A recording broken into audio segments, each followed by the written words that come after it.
An ISP owner pleads guilty to laundering broadband grant funds. State legislation in New York aims for universal broadband. Nevada awards $250 million for a 2,500-mile middle mile network.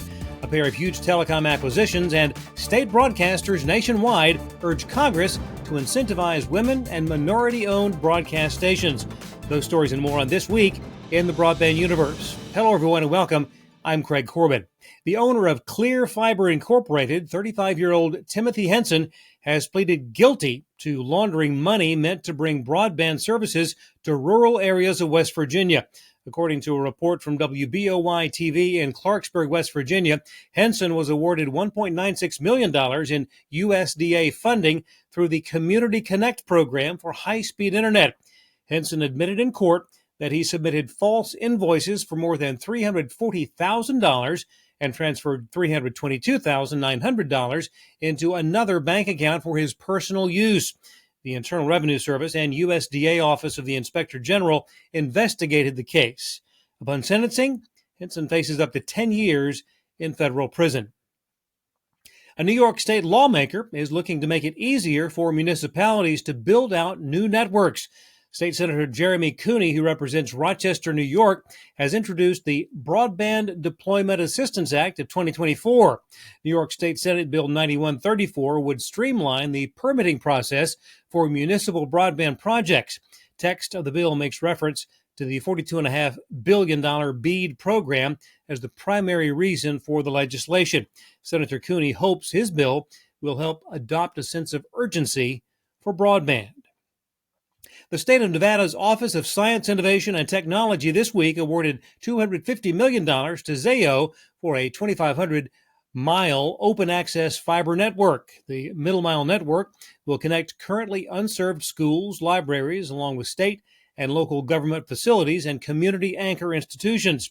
Better than 40,000 homes should gain improved broadband access as a result of the anticipated last-mile network expansion made possible with this project.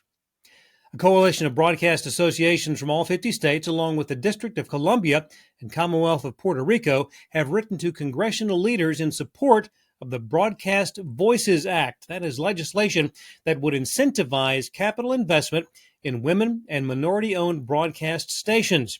House Bill 8072 and Senate Bill 4158 would reinstate the FCC's tax certificate program. While it was in effect from 1978 to 1995, the incentive program increased minority TV and radio broadcast station ownership by more than 550%. CommScope has won the auction of Casa Systems cable business assets.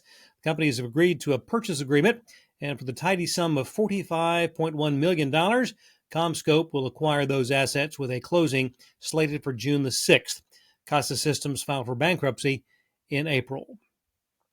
FCC Chairwoman Jessica Rosenworcel has proposed new rules concerning the risk of debris generated by accidental explosions in space.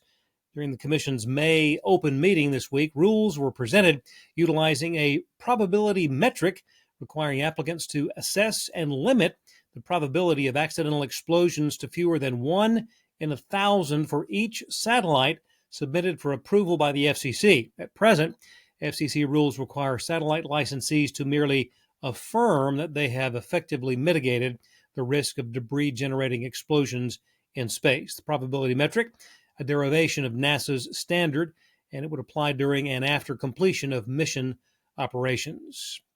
T-Mobile will buy virtually all of U.S. Cellular's wireless operations, including customer accounts, stores, and 30% of its spectrum assets. The deal is valued at $4.4 billion and should close in mid-2025.